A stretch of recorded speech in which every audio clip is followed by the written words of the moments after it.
नमस्कार, future express में आप सभी का स्वागत है। मैं हूं सुमित और हफ्ते का पहला कारोबारी सत्र भारतीय बाजार थोड़ा सा वॉलेटाइल, लेकिन वॉलेटिलिटी के बीच में हरे निशान में कामकाज हो रहा है। 52 अंकों की बढ़त निफ्टी में देखने को मिल रही है। सेंसेक्स भी करीब करीब 88-89 अंकों पर कामकाज करता हुआ और निफ्टी बैंक भी 28-29 अंकों की बढ़त के साथ सो फार कामकाज करता हुआ दिखाई पड़ रहा है। फ्लैट टू पॉजिटिव साइड पर निफ्टी बैंक है, लेकिन अदरवाइज निफ्टी सेंसेक्स में खरीदारी है। Mid cap small cap index की अगर बात की तो स्मॉल कैप इंडेक्स आज करीब 1.5% ऊपर और मिड कैप इंडेक्स भी करीब करीब 0.5% ऊपर कामकाज करता हुआ दिखाई पड़ रहेगा। जो कैश मार्केट के शेयर है वहाँ पे ज़्यादा अच्छा एक्शन है, इसलिए एडवांसेस ज़्यादा बेहतर सिचुएशन में है डिक्लाइन के कंपैरिजन में।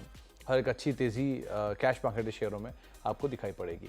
1900 शेयर मोरलेस जो कि तेज़ी में है, 550 शेयर जो कि बिकवाली के साथ कामकाज कर रहे हैं, यानी कि हर एक गिरने वाले शेयर के सामने 3-3.5 शेयर ऐसे हैं जो कि तेज़ी के साथ ट्रेड करते हुए दिखाई पड़ रहे हैं। ओवरऑल सेक्टर वाइज आज जो पार्टिसिपेशन है वो है सीपीएससी की तरफ से, पीएसयू बैंक की तरफ से, ऑयल एंड गैस की तरफ से। इसके अलावा फार्मा, मेटल, एफएमसीजी, आईटी, यहाँ से थोड़ी बहुत खरीदारी है। बैंक्स मोरलेस फ्लैट है, फाइनेंशियल्स मोरलेस फ्लैट है, लेकिन पीएसयू बैंक में अच्छी खरीदारी है। पीएसयू बैंक से जुड़ी खबर भी आपकी स्क्रीन के निचले भाग पर चल रही है कि जहाँ पे पीएसबीज के प्रदर्शन की समीक्षा करने के लिए एफएम एक मीटिंग ले रही हैं और उस मीटिंग की शुरुआत जो है वो होते हुए दिखाई पड़ रही है। तो ये एक इम्पॉर्टेंट मीटिंग सरकारी बैंकों के कामकाज को लेकर जो कि दिखाई पड़ रही है और उसी के बीच में आज पूरा पीएसयू बैंकिंग बास्केट जो है वो तेज़ी के साथ कामकाज कर रहा है। आज की कंट्रीब्यूटर में रिलायंस है, एसबीआई है, टीसीएस अपने ऑल टाइम हाई पर है, हिंडाल्को 6-6.5 अंकों का कंट्रीब्यूशन है, एम&एम, भारतीय Airtel, ICICI bank, axis bank यहाँ से कुछ हद तक नेगेटिवली कंट्रीब्यूट होता हुआ दिखाई पड़ रहा है। आज बातचीत करने के लिए हमारे साथ पुणे से आशीष बहेती सर मौजूद हैं।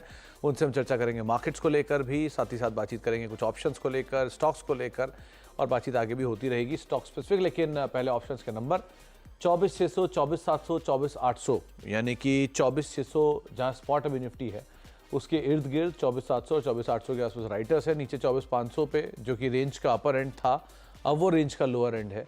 24,400, 24,300 के आसपास आपको पुट राइटिंग दिखाई पड़ेगी। पहले 24,100, 24,500 की रेंज थी, अब 24,500, 24,800 के बीच की रेंज पे बाजार कामकाज कर रहा है। इसके अलावा निफ्टी बैंक करीब करीब 50,500 ये भी रेंज के अपर एंड पर है, जहां 50,600 के आसपास राइटिंग है, 50,700, 51,000 के जोन्स पे राइटिंग है, और नीचे 50,500, 50,400, 50,000 के जोन्स में आपको पुट राइटिंग होते हुए दिखाई पड़ेगी। यहाँ पर भी जो रेंज थी अब तक वो 49,900 से लेकर 50,500 के बीच में कहीं घूम रही थी। हीट मैप की सिचुएशन बुलिश है। लॉन्ग साइड पे 35 शेयर है, 98 शेयर शॉर्ट कवरिंग में है, 20 शेयरों में शॉर्ट्स हैं और 29 शेयर आपको अनवाइंडिंग में दिखाई पड़ेंगे। कहाँ पर लॉन्ग, कहाँ पर शॉर्ट कवरिंग, ये भी एक बार नज़र डाल लीजिए। जो आज लॉन्ग बन रहे हैं उसमें ट्रेंट जैसा नाम है जो कि अपने ऑल टाइम हाई पे आज कामकाज करता हुआ दिखाई पड़ रहा है। मिड कैप से बिरला सॉफ्ट है, ग्लेनमार्क फार्मा है, वोल्टास 4% ऊपर, रैमको सीमेंट 2.5% ऊपर, हिंदुस्तान कॉपर शॉर्ट कवरिंग का कैंडिडेट 4% ऊपर, बलरामपुर चीनी 3.5% ऊपर, पिरामल एंटरप्राइजेस, गेल, हिंडाल्को 2.5 से लेकर 3% के आसपास की बढ़त यहाँ पर भी आते हुए दिखाई पड़ रही है। नए शॉर्ट्स बिल्डअप में या फिर अनवाइंडिंग में कहाँ पर नाम है वो भी देख लीजिए। आज जो नए शॉर्ट बिल्डअप है उसमें इंटरग्लोब एविएशन है, Bajaj auto, axis bank, Tata consumer, Grasim 0.5% के आसपास का फॉल यहाँ है।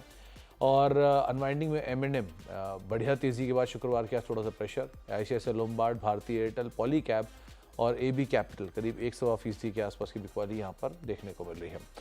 इन नंबर्स के बीच हम बातचीत कर लेते हैं आशीष जी से। आशीष सर नमस्कार, स्वागत है कार्यक्रम में। पहले तो मार्केट्स पे एक व्यू, क्योंकि बाजार आज हल्का सा डिप तो लिया, लेकिन डिप के बाद वही 24,500 की रेंज की तरफ से वापस फुल बैक ले गया। सो क्या करना चाहिए इंडेक्स फ्रंट पे? सुमित जी, अगर निफ्टी की मैं बात करूं तो स्ट्रक्चर काफी अच्छा है। देखिए 24,500 एक अहम रेजिस्टेंस एरिया था जिसके ऊपर निफ्टी बहुत अच्छे से सस्टेन कर पा रहा है और एक 20 डेमा के ऊपर भी अपने कंफर्टेबली पूरे दिन अभी तक का ट्रेड रहा है। मुझे लग रहा है जिस हिसाब से रिलायंस और आईटी का कंट्रीब्यूशन आ रहा है बाकी सेक्टर्स के साथ साथ, तो निफ्टी में यहाँ से एक अच्छा मोमेंटम देखने मिल सकता है। खरीदने की सलाह है निफ्टी इन लेवल्स पे भी हमारी। जो स्टॉप लॉस मेंटेन करना है वो 24,500 के करीब का एसएल मेंटेन करे। हमें लगता है इसमें 24,800 तक का जोन देखने को मिल सकता है।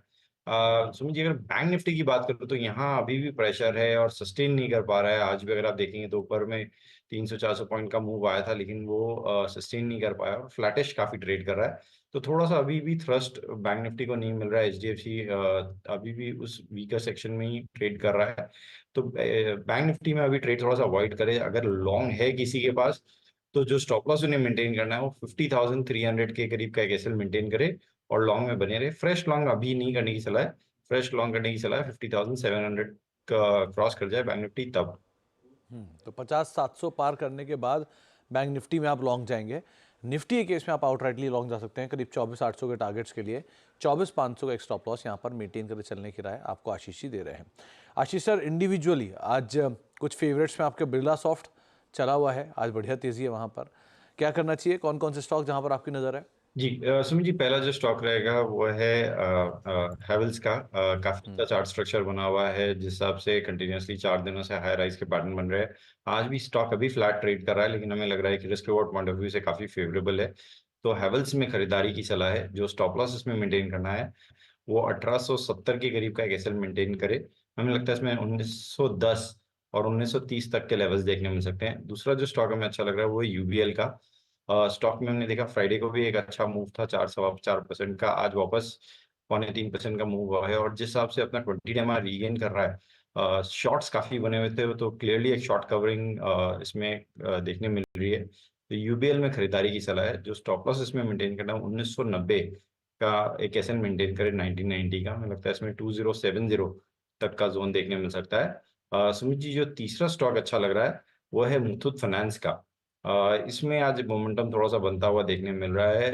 एक एक ये भी शॉर्ट कवरिंग कैंडिडेट की तरह आप इसे ट्रेड किया जा सकता है, और हमें लग रहा है यहाँ पे एक मोमेंटम देखने मिल सकता है। 1900 तक के जोन के लिए खरीदारी की सलाह है मुथूट फाइनेंस में। जो स्टॉप लॉस मुथूट फाइनेंस में भी मेंटेन करना है वो 1830 का एक एसएल मेंटेन करे।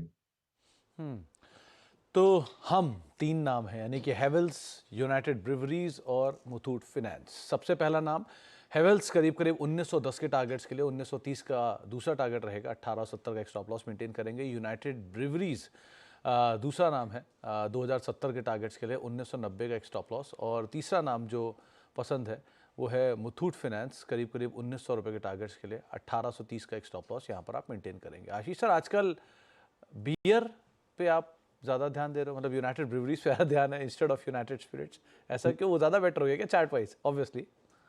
जी सुमित जी, वो तो नहीं पता मुझे, लेकिन ये मैं सेक्टर। चार्ट की बात कर रहा था आशीष सर। जी जी।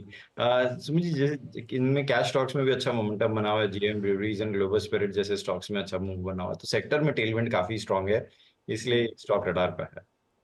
दे हाई के आसपास 2026 का मौजूदा स्तर है यूनाइटेड ब्रिवरीज। वैसे एक इंटरेस्टिंग पार्ट ये भी है कि यूनाइटेड स्पिरिट्स में ऑलरेडी एक अच्छी तेज़ी आके ऑल टाइम हाई बनाया था। यूनाइटेड ब्रिवरीज जो है वो फॉलो अप बाइंग ले रहा है, सो एक अच्छी तेज़ी यहाँ पर भी है, 3% के आसपास का उछाल देखने को मिला है। आशीष सर, एक भी आईटी का नाम नहीं, ये फ्राइडे का स्टार परफॉर्मर रहे सारे नाम। देखिए, टेक महिंद्रा अपना ऑल टाइम हाई, टीसीएस अपना ऑल टाइम हाई, बाकी बिरला सॉफ्ट आज मिड कैप में चला हुआ है। सो इनमें से कोई नाम नहीं? जी सुमित जी, काफी अच्छा रनअप आ चुका था, तो इन्हें हमने ऑप्शन के थ्रू अभी प्ले करने का ज्यादा इंटरेस्टिंग लग रहा है। वैसे अगर मिड कैप आईटी में किसी को ट्रेड करना है तो एलटीटीएस हमारी अभी भी प्रेफर्ड पिक है, और इन लेवल्स पे भी खरीदा जा सकता है। बिरला सॉफ्ट में फ्रेश लॉन्ग करने की सलाह नहीं है इन पोजीशन पे, तो फ्रेश लॉन्ग अगर बन रहा है तो एलटीटीएस में बन रहा है। हमें लग रहा है इसमें 5450 वो 5450 तक का जोन देखने मिल सकता है, यहाँ खरीदारी की जा सकती है। जो स्टॉप लॉस इसमें मेंटेन करना है वो 5200 का, 5200 का एक एसएल मेंटेन करे। दूसरा एक नाम ट्रेंट, ये भी अपने ऑल टाइम हाई पर है। नंबर्स के बाद चला था, फिर मतलब री रेट हुआ था स्टॉक, तब से वो होल्ड भी कर रहा है उस तेजी को। 3% के आसपास की बढ़त आज भी है, क्या करें? जी सुमित जी, बहुत शानदार चार्ट स्ट्रक्चर बना हुआ है, और हर जो भी इसके रेजिस्टेंस लेवल है उसके बियॉन्ड ही ट्रेड कर रहा है। क्लियर ब्लू स्काई टेरिटरी में ट्रेड कर रहा है। फ्रेश लॉन्ग की सलाह नहीं रहेगी, क्योंकि रिस्क रिवॉर्ड फेवरेबल नहीं है, क्योंकि काफी स्ट्रेच हो चुका है अपने सारे मीन से। बट जिस हिसाब से स्ट्रक्चर बना हुआ है, हमें लग रहा है वेल प्लेस्ड है 7000 प्लस तक के लेवल्स दिखाने के लिए। तो जिनके पास भी लॉन्ग है बने रहे, सिर्फ जो स्टॉपर्स उसे ट्रेड करके ऊपर ले आए 6550 के करीब का कैसे रखे, एंड 7000 प्लस के टारगेट्स के लिए इसमें पोजीशन को होल्ड करें। 7,000 के टारगेट्स के लिए आप ट्रेंड को अदरवाइज देख सकते हैं। अच्छी तेजी है, आज अपने ऑल टाइम हाई पे स्टॉक कामकाज करता हुआ दिखाई पड़ रहा है। आपने हेवल्स का नाम लिया, वोल्टास, इस पे कुछ कहोगे क्या? क्योंकि ये भी आज अच्छे लॉन्ग बिल्डअप है, इसमें भी करीब करीब 3-3.5% के आसपास की बढ़त देखने को मिल रही है। यहाँ क्या किया जाए? जी सुमित जी, एक्चुअली वोल्टास ही कंटिन्यूसली रडार पे आ रहा है, बट स्टॉक अपने 52 वीक हाई पे और बहुत अच्छा मोमेंटम ऑलरेडी बन चुका है। आज डे के लिए 4% का वॉल्यूम मूव आ चुका है, तो उसका स्पिल ओवर इफेक्ट हेवल्स में देखने मिल रहा है।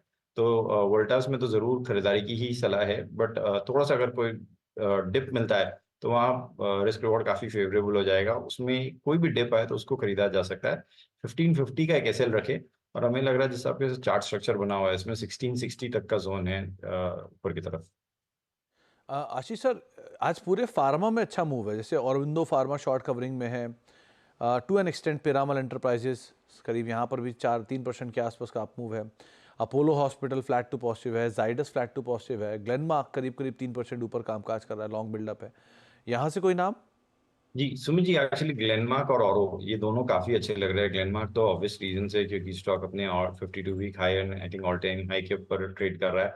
और जिस हिसाब से फ्राइडे के सेशन में इसमें नंबर्स के बाद रिएक्शन था और 5% का मूव क्लियरली देखने मिला है, आज वापस फॉलो थ्रू बाइंग बहुत स्ट्रांग है।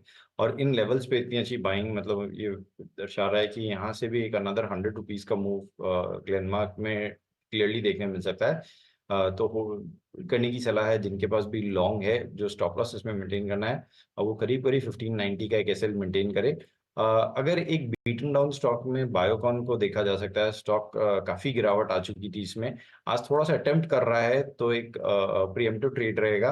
हमें लग रहा है शायद बायोकॉन में एक रिकवरी देखने मिल सकती है। 338 का एक स्टॉप लॉस लगाकर बायोकॉन खरीदा जा सकता है 360 तक के टारगेट्स के लिए। 358 का एक स्टॉप लेके 358 के टारगेट्स के लिए आप यहाँ पे खरीदारी कर सकते हैं बायोकॉन में।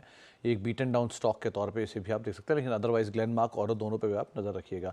एक रिलायंस पे आपने बात की थी अभी कुछ देर पहले कि अगर इंडेक्स को चलना है तो रिलायंस को चलना होगा, और रिलायंस 1-1.25% ऑलरेडी ऊपर कामकाज कर रहा है। कुछ हद तक कॉन्ट्रीब्यूशन आज रिलायंस ने दिया भी हुआ है मार्केट को सपोर्ट करने में एटलीस्ट। इसको आप कहाँ जाता हुआ देख रहे हो? अच्छा चार्ट स्ट्रक्चर बना हुआ है रिलायंस का, और जिस हिसाब से रिलायंस ने बेस बनाया है 2900 के पास में, वो काफी इंप्रेसिव है। तो risk reward point of view से काफी फेवरेबल हो चुका है। जो अभी रिसेंट गिरावट आई थी जुलाई एंड और अगस्त फर्स्ट वीक में, हमें लग रहा है उसके बाद अब एक फॉर्मेशन बेस फॉर्मेशन बनकर वापस एक अपसाइड ब्रेकआउट के लिए रिलायंस तैयार है। तो खरीदारी की सलाह रहेगी इन लेवल्स पर रिलायंस में। जो स्टॉप लॉस इसमें मेंटेन करना है वो 2940 के करीब का कैसे मेंटेन करे। 3050 का पहला टारगेट और 3100 के second target short term targets के लिए इसमें खरीदारी की जा सकती है। 3050 के पहले टारगेट्स के लिए आप यहाँ पर खरीदारी कर सकते हैं। रिलायंस इंडस्ट्रीज़ में करीब करीब 1% के आसपास की बढ़त के साथ कामकाज कर रहा है। एक स्टैंडर्ड डिस्क्लेमर भी है कि जो चैनल आप देख रहे हैं इसका प्रभुत्व प्रबंधन रिलायंस इंडस्ट्रीज़ के पास है, तो किसी भी निवेश से पहले अपने वित्तीय सलाहकार की राय जरूर ले लें। एक ब्रेक का वक्त हो गया, ब्रेक के बाद लौटेंगे। आशीष सर से हम आगे बातचीत जारी रखेंगे। साथ ही साथ न्यू एज कंपनी ज़बरदस्त रफ्तार के साथ कामकाज कर रही हैं, चाहे ओला हो, जोमैटो हो, पेटीएम हो, इन सबको लेकर ब्रोकरेज हाउसेस के कुछ नोट्स भी आ रहे हैं, उन पर भी बातचीत करेंगे छोटे से ब्रेक के उस पार।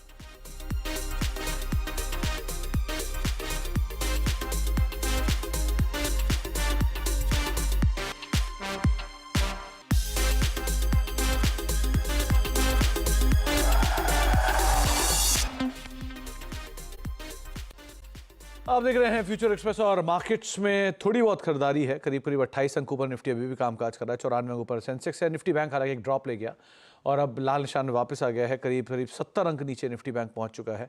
लेकिन फर्म बाइंग जो है वो निफ्टी मिड कैप और स्मॉल कैप इंडेक्स में है। स्मॉल कैप इंडेक्स करीब करीब 1.5% ऊपर and likewise mid cap index भी रफली 0.5% से थोड़ा सा कम, यानी 1/4 या फीसदी के आसपास की बढ़त के साथ कामकाज करता हुआ दिखाई पड़ रहा है। लेकिन अब 2-3 जरा न्यू एज कंपनीज लेकर आई है। शुक्रवार को भी हमने बात की थी कि इस पूरे स्पेस में एक स्ट्रॉन्ग बज़ है। पहला नाम तो ऑब्वियसली ओला है, जिसका जो आजकल सबसे बज़ वर्ड बना हुआ है। करीब करीब 76 रुपये के आसपास का इशू प्राइस था और आज भी 10% के ऑलमोस्ट सर्किट के साथ 146 रुपये आ गया, यानी कि ऑलमोस्ट दुगना ये स्टॉक हो चुका है। आज जोमैटो भी तेज़ी में है, करीब 1% की बढ़त है। एंड पेटीएम यहाँ पर लगातार खरीदारी है। इनफैक्ट पिछले 5 सेशन से लगातार चल रहा है पेटीएम। जोमैटो और पेटीएम को लेकर अलग अलग ब्रोकरेज हाउसेस के नोट्स आए हैं, इन पर बातचीत कर लेते हैं। कंचन हमारे साथ मौजूद भी है। Kanchan, new age company suddenly buzzword में आ गए, क्या डिटेल है आपके पास? जी, सबसे पहले अगर जोमेटो की बात करें तो इसकी हमने पहले भी कवरेज की थी। वहाँ पे 260 का टारगेट दिया था यूबीएस ने, लेकिन अब बात करें तो टारगेट को रिवाइज करके 320 कर दिया गया है। अगर हम बात करें इस टाइम पे नतीजों की, तो नतीजे जो हैं वो शानदार रहे हैं। जो जीएमवी ग्रोथ है वो भी कहीं ना कहीं हमें मजबूत देखने को मिली है। चाहे हम बात करें फूड डिलीवरी सेगमेंट की या क्विक कॉमर्स सेगमेंट की, तो दोनों ही जगह हमें अच्छा खासा अपसाइड देखने को मिला है। फूड डिलीवरी में हमें 27% का अपसाइड देखने को मिला है। साथ ही साथ जो मार्जिन है वो भी अपने अनुमान से कहीं कहीं ना कहीं बेहतर रहे हैं और आगे की गाइडेंस को लेके भी अच्छी संभावनाएं जताई जा रही है। अगर हम फिस्कल ईयर 26 से लेके 28 की बात करें तो क्विक कॉमर्स में हमें करीबन 20 से 30% की अपसाइड देखने को मिल सकती है। At the same time food delivery segment में हमें 2 to 3% का अपसाइड देखने को मिल सकता है। इस टाइम पे अगर हम बात करें कंपनी की ईवी बाय एबिटा की तो वो 35x पे चल रहा है, लेकिन अगर एट द सेम टाइम इनके पीयर्स की तरफ नजर डाली जाए तो वो 30x पे चल रहा है, जिससे कि ये भी बोला जा रहा है कि इस टाइम पे जो करंट वैल्यूएशन है वो कहीं ना कहीं थोड़े से महंगे नजर आ रहे हैं। तो ये थी राय जोमेटो पर, लेकिन आफ्टरऑल जो टारगेट है वो अच्छा खासा रिवाइज करके 320 कर दिया गया है। अब अगर बात करें हम पेटीएम की, तो पेटीएम में इस टाइम पे खबरें चल रही हैं कि हो सकता है इंट्रिंसिक वैल्यू साथ ही साथ पोटेंशियल अपसाइड सिनेरियो पर वापस से चर्चा बाजार के अंदर शुरू हो गई है। इस टाइम पे अगर कंपनी को वैल्यू क्रिएशन करना है तो जो इनका करंट फॉर्मेट है वहां पे अपना काम जारी रखना काफ़ी ज़्यादा ज़रूरी है। इस टाइम पे करंट वैल्यूएशन पे काम करने के लिए इनके पास वैल्यू क्रिएशन पे काम करने के लिए इनके पास दो रास्ते हैं। सबसे पहले तो इनके पास जो रास्ता है वो ये है कि अपना कोई कॉर्पोरेट पेरेंट ढूंढ लें जिससे कि जो इनके जितने भी रेगुलेटरी ओवरहैंग है वो कम हो सके, और दूसरा रास्ता ये है कि ये किसी एनबीएफसी या फिर बैंक के साथ मर्जर कर ले ताकि इनके जो वैल्यू क्रिएशन का रास्ता है वो भी और ज़्यादा एक्सपैंड हो जाए। तो ये थी राय पेटीएम और साथ ही साथ जोमेटो पर। पेटीएम करीब करीब 4% ऊपर कामकाज कर रहा है, Zomato flat to positive side पर बना हुआ है। बहुत बहुत शुक्रिया कंचन हमारे साथ मौजूद रहने के लिए, तमाम नंबर्स बताने के लिए। आशीष सर, कैश मार्केट के स्टॉक हैं लेकिन बात करना ज़रूरी है। पेटीएम में क्या किया जाए, पहली चीज़। दूसरा, ओला इलेक्ट्रिक, दो इसके चार्ट्स तो हैं नहीं, लगातार 4 दिन में 4 अपर सर्किट ही लगे हैं, लेकिन अदरवाइज़ क्या करना चाहिए अगर किसी पर निवेशित है या कोई नया निवेश चाह रहा है तो? जी सुमित जी, पेटीएम की मैं बात करूं तो यहाँ पे चार्ट स्ट्रक्चर अच्छा लग रहा है। पिछले 3 दिनों से बाइंग इंटरेस्ट काफी अच्छा बना हुआ और जिस हिसाब से भयंकर गिरावट के बाद अब स्टॉक थोड़ा सा ऊपर चलने की कोशिश कर रहा है। हमें लग रहा है शायद ये रैली सस्टेन कर सकती है और 660 तक का जोन दिखा सकती है। तो पेटीएम में जिनके पास भी लॉन्ग है 660 तक के टारगेट के लिए बने रह सकते हैं। फ्रेश लॉन्ग की सलाह नहीं है पेटीएम में इन लेवल्स पे भी। ओला इलेक्ट्रिक की मैं बात करूं तो सुमित जी, इसमें तो सिर्फ जिनके पास भी पोजीशन है स्टॉप लॉस को सिर्फ ट्रेल करते रहे, ऊपर ले आए। अब जो स्टॉप लॉस इन्हें मेंटेन करना है वो 130 के करीब का एक एसएल मेंटेन करें। 130 का स्टॉप लॉस मेंटेन करें, लेकिन बहुत ध्यान संभल के काम कीजिएगा कि एक बहुत ज़बरदस्त रफ्तार और बहुत कम समय में आई हुई रफ्तार है, तो थोड़ा ध्यान संभल के ही काम करिएगा। ऑलमोस्ट दुगना हो गया शेयर पिछले 5 दिनों के अंदर ही। एक ब्रेक का वक्त हो गया, ब्रेक के बाद लौटेंगे। आशीष जी बने रहेंगे, उनसे एक सस्ता ऑप्शन आइडेंटिफाई करवाते हैं छोटे से ब्रेक के उस पार।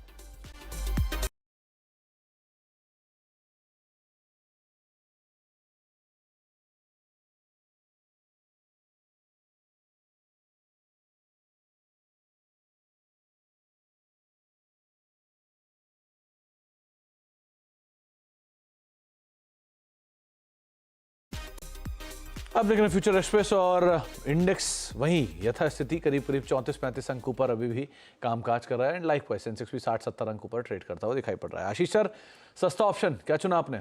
जी सुमित जी, पीएसयू बैंक्स में अच्छा मोमेंटम बना हुआ है और उसे ऑप्शन के थ्रू ही प्ले करना ज़्यादा बेटर रहेगा। तो कैन बैंक की एट द मनी कॉल जो है 110 रुपये वाली, उसमें खरीदारी की सलाह है। 200 के करीब ये चल रही है, इसमें पोजीशन बनाई जा सकती है। जो स्टॉप लॉस इसमें मेंटेन करना वो 1.25 के करीब का एक एसएल मेंटेन करे। और इसमें जो पहला टारगेट दिख रहा है हमें 3.5 का और 4 रुपये तक के टारगेट के लिए इसको खरीदा जा सकता है। 110 की केनरा बैंक की 110 की कॉल में आप खरीदारी कर सकते हैं। 2-2.5 रुपये के आसपास से भी कामकाज कर रही है। 1.25 रुपये का एक स्टॉप लॉस लगा के आप यहाँ पर अपनी पोजीशंस को लॉन्ग साइड पर देख सकते हैं। और आशीष सर मान रहे हैं कि यहाँ से जो पोटेंशियल अपसाइड है वो 3.5 से 4 रुपये के आसपास बनता हुआ दिखाई पड़ेगा। इनफैक्ट ये पूरे पीएसयू बैंकिंग में मेरा सवाल था भी आपसे कि वो एफएम की एक रिव्यू मीटिंग तो चल ही रही है, केनरा बैंक के अलावा कोई और बैंक जो आपको वेल पोजीशन दिखाई पड़ रहा हो बैंकिंग जी स्पेस में पीएसयू में? जी, अगर दूसरा कोई बैंक लेना है तो एसबीआई को ही हम खरीदने की सलाह देंगे इन लेवल्स पे, क्योंकि सेटअप काफी अच्छा बना हुआ है एसबीआई का और एक बेस फॉर्मेशन जरूर हो चुका है 800 के लेवल पे। तो वहीं पे एक स्टॉप लॉस लगाकर एसबीआई में खरीदा जा सकता है। Risk reward point of view से सबसे ज्यादा फेवरेबल एसबीआई है। मुझे लगता है इसमें शायद 850 तक का जोन देखने मिल सकता है। 850 तक के जोन्स एसबीआई में आते हुए दिखाई पड़ सकते हैं। बहुत बहुत शुक्रिया आशीष सर हमारे साथ मौजूद रहने के लिए और सभी शेयरों पर नंबर्स पे हमसे बातचीत करने के लिए। आज जो लॉन्ग साइड पे कॉल्स दी हैं आशीष सर ने, उसमें हेवेल्स है जिसमें आप खरीदारी कर सकते हैं, उसमें यूनाइटेड ब्रूवरीज है जिसमें आप खरीदारी कर सकते हैं, उसमें मुथूट है जहाँ पे आप खरीदारी कर सकते हैं, और सस्ते ऑप्शन तौर पे उन्होंने केनरा बैंक की 110 कॉल दी है जिसको आप खरीदारी के तौर पर अदरवाइज देख सकते हैं। निफ्टी पे लॉन्ग है, निफ्टी बैंक को सो फार अवॉइड करिए 50-700 तक, उसके बाद आप खरीदारी कर सकते हैं। एक ब्रेक का वक्त हो गया, ब्रेक के बाद लौटेंगे और आशीष आपके साथ मौजूद रहेंगे सास बहू सेंसेक्स लेके। नमस्कार।